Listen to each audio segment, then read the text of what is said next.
Hey guys, welcome to another video by the Reefing Texan. If you've seen the previous video or two, you realize this tank had to be torn down due to an error that was made when putting it up. The tank wasn't level due to the floor in the room. So I had to tear the tank completely down after only being up and running a couple days, and have a new metal stand built. The last 4 days I've been doing nothing but working on this tank to get it back up and running again.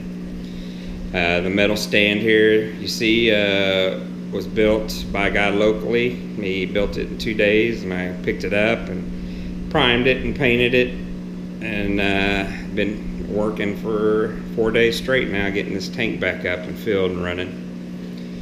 But here she is. She's back up and running. She's with the rock and sand displacement, and then all the sump and everything. She holds roughly right around 295 gallons, shallow reef. She's 5 foot long, 5 foot deep, 26 inches tall.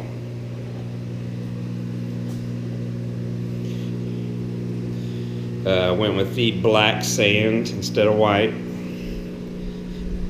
And if you saw from the last video when the tank was up and running, the rock work was a little different. You know, as we tear down these tanks and then rebuild them again, the rocks never quite go together the way they did before, but I think I actually like this formation better.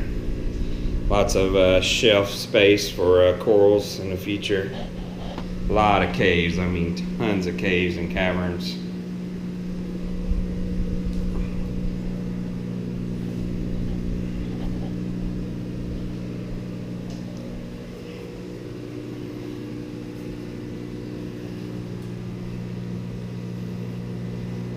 And the back's all clear. I left it clear for the fish to be able to swim back and forth in the back as well.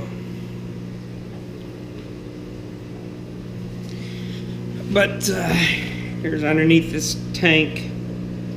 Got the sump trigger systems, Emerald 39 sump. There's my 2 return pumps. The only noise that the tank's making right now is one of these return pumps. It's sort of cocked at an angle, so it's leaning against the sump inside, and so it's vibrating on the sump. So I need to fix that and get rid of that vibration noise you hear. But there's my UV sterilizer. I hard plumbed it in. That's the return line there. The pump line is on the other side. But UV sterilizer, it's pretty cool. It's working real well. I went with titanium heaters this time. A little more expensive, but I think they're well worth it. The profile of them are a lot smaller. And then the digital controls on them are a lot better than the typical dial, you know, that you have to turn and dial in. I mean, these are, you know, you can set these to what temperature you want, program it, and it's good to go, and it's dead on. I mean, these, I got 2 of them, one on each side of the sump, set at 80 degrees, and the water in the tank is dead on 80 degrees. Got my BRS reactor over there. It's empty. It still needs to be hooked up. Auto top-off container, 10 gallons, it's empty. I still need to hook up the ATO. Reef Octopus biopellet reactor, of course, it's empty. I still need to hook that up. So I still got a few things I need to hook up, but after 4 days of working on this thing, it's Saturday night, I'm taking the day off tomorrow. So I'll work on hooking up the rest of this stuff next week.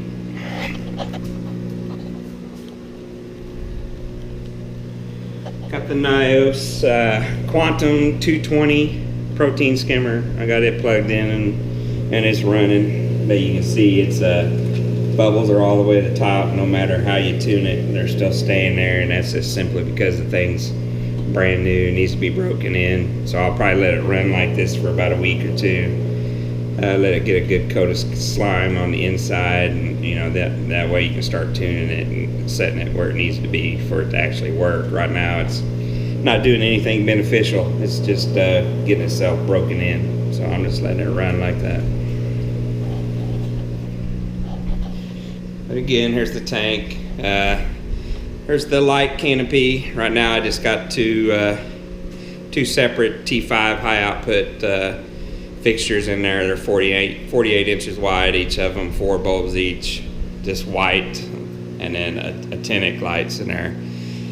But in the middle of the canopy, I got that strip there in the middle. That's where I have 2 Radion Gen 3 Pros. They're currently on my other tank. When I break that tank down and move everything from that tank into this tank, I'll put the Radion Gen 3 Pros in the middle there. So I'm gonna run a combination of T5 and LED lighting.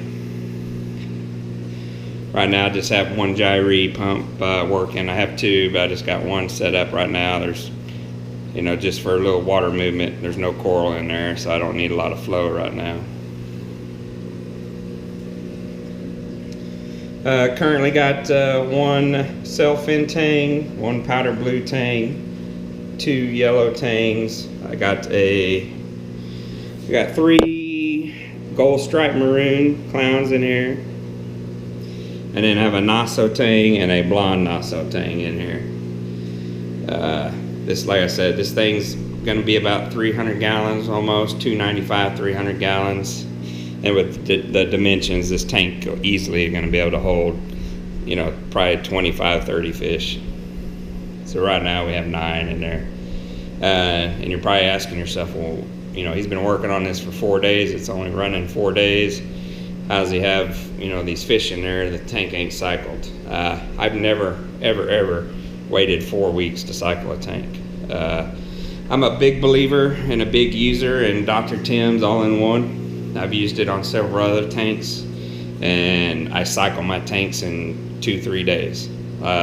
You know, the first day, an example, you know, first day I had this tank up and running again with water in it. I put Dr. Tim's all-in-one, let it run a day. I just put the clowns in there the first day, because you have to have an ammonia source to activate that bacteria. And so I put the 3 clowns in there the first day for an ammonia source. On day 2, I got 2 parts per million ammonia. And then by day 4, today, I have no ammonia, no nitrate, no nitrite. Tank is completely cycled by day 4. And I've done that several times on other tanks and never had a problem. So I feel confident, you know, in moving these fish that are in this tank now from my other tanks into this one. So not a problem. So, you know, if you're thinking to yourself, wow, it's a 4-day-old tank, how do you have all those tangs in there? That's how. I've done it many times before, never had an issue. So they're all good. They're all eating. They're all swimming around. Like I said, these are fish I've had, so they're all healthy. They all eat. So I think they're probably under no stress at all. You know, moving into a tank that's 4 times as big as the one they had, with all the rock work and everything, they're probably very happy in here. So appreciate you watching. Subscribe to the channel, like. a lot of videos will come out in the future. Once I get all the equipment hooked up, I'll do a video on each piece of the equipment and how it's working and how it's performing, whether I like it or not. We'll do all kinds of videos on coral. I'm gonna wait about 2-3 weeks, and then I'll move all the coral I have from my other tanks into this tank. So there'll be coral in here in the next couple weeks. Got some more fish that I'll need to move in here. So we'll be moving along pretty quickly.